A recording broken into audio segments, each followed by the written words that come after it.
day everyone, ang biker vlogger ng Kabuyao. Andito ngayon sa capital city of the Philippines, ang Manila, the second populous city in the Philippines. Sa mga dito, sa mga pinakamagandang landmark dito ay San Sebastian Church, saka itong Binondo Intramuros, saka yung World City, home of the former UST campus, the oldest university in Asia, ang UST ang pinaka oldest city, oldest university dito sa Asia. Ang biker vlogger ng Kabuyao andito ngayon sa tapat ng National Museum. Na-explore namin yung beauty ng National Museum. Wala siyang ligtas. Talagang narating namin ngayong araw. The best ang Manila ang gala. Talagang nakakatuwa. Pati yung National Museum ay nakakan pa namin. Na-explore saka na-experience namin yung kagandahan ng building. The best ang National Museum. Dito pala nag-inaugurate si President Bongbong Marcos Jr., the current president of the Republic of the Philippines. Ito yung museum. Dati siyang Senate building ng Pilipinas. Saka ginawa na siyang National Museum. Maganda yung kanyang architect design. Panahon pa ng mga kanyan. Mga Kastila yung agriculture at architect design ng building. Parang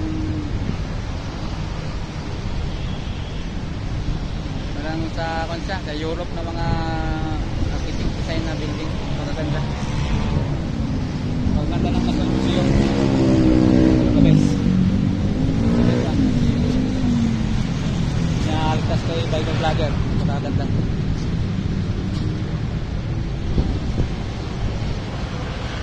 Kaya nakakatuwa na narating ni biker vlogger itong yung lugar. The best yung National Museum. Yung sa likod namin yung golf course ng Intramuros.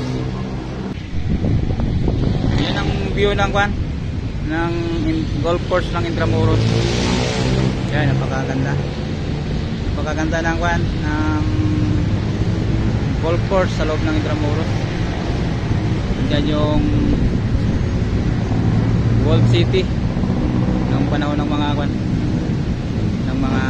Kastila, noong panahon ng Japanese Empire. Yan ang ginawa nilang the center of government noong panahon ng mga Kastila. Kaya yung World City, yan pala ang pinaka nagkaroon ng matinding digmaan yung Allied Forces saka mga sundalong Hapon. Nung panahon ng World War II ay naging nasira itong World City dahil sa bombing attack ng mga Allied Forces. Ito yung pinaka last stand ng defending ng mga Japanese Army para madipinsahan yung World City. Dito naganap yung decisive battle ng Allied Forces saka mga sundalong Hapon para idipinsa itong Intramuros. Kaya nung World War II, itong Intramuros ay nawasak, na-destroy dahil sa digmaan. Nirestore lang siya ng mga ng national government para maibalik yung dating structure ng mga building. Kaya yun, naibalik yung mga yung World City pala ay administered ng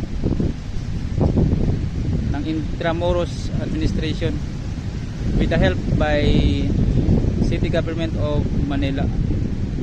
Saka ang Old City ay founded o settled ni Miguel Lopez de Legazpi noong June 12, 1571. Doon siya na founded during Spanish era, under occupation of the Philippines at the time. The best ang Intramuros sa mga lugar na dapat pasyalan. Sa mga vlogger na gusto din magkaroon ng magagandang video, ang best choice ko sa inyo itong Intramuros. Parang nakarating ka lang sa ibang bansa, kaya ng mga Europe dahil sa napakagandang mga architect design ng mga building. Diyan matatagpuan yung pinaka magandang school dito sa Pilipinas, Mapua University, Litran, University of Manila. Diyan sila matatagpuan. Kaya the best ang Intramuros saka yung Old City. Dati siyang religious saka educational center ng Pilipinas dahil sa diyan matatagpuan yung mga magagandang school gaya ng UST. Diyan dati na pagawa yung dating campus ng UST, the oldest university sa Asia. Yan siya dati na construct. Nasira lang siya nung World War II, kaya nilipat niya siya sa Espanya.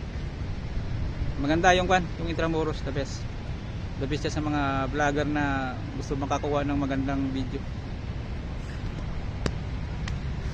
Yan ang andito yung statue na sa harap ng National Museum.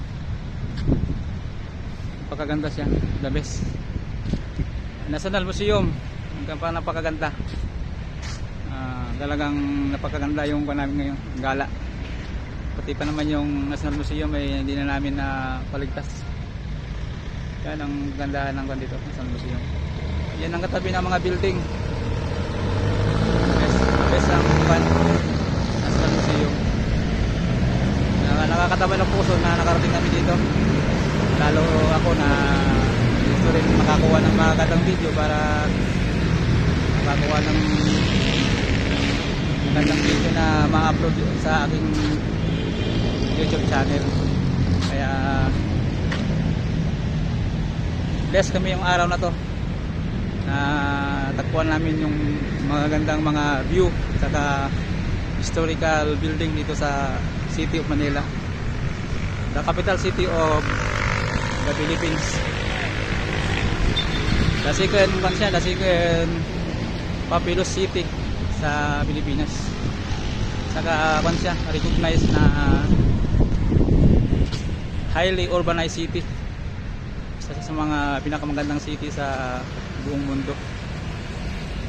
Kagaya ng mga historical site ng Manila, dito matatagpuan yung San Sebastian Church, saka yung mga magagandang mga school kagaya ng Mapua University, saka Binondo Church, Manila Cathedral. Dito matatagpuan sa Manila. Saka Chinatown, kanina napuntahan na namin. Chinatown, Friendship Bridge ng Pilipinas sa China noong panahon ni Digong, siya na-construct sa mga quality project ni former President Rodrigo Roa Duterte noong kanyang term bilang presidente ng Pilipinas. Napakaganda ng bridge ng Binondo na namin kanina, na-explore din. Nakakataba ng puso na kagaya ko na nakarating dito ng Manila. Talagang the best ang Manila, lalo sa mga building. Kompleto talaga yung kanyang talagang the best ang Manila. original sa mga vlogger na gusto makakuha ng mga gandang video. Dito pa lang sa tapat ng National Museum ay napakaganda. The best ng Manila.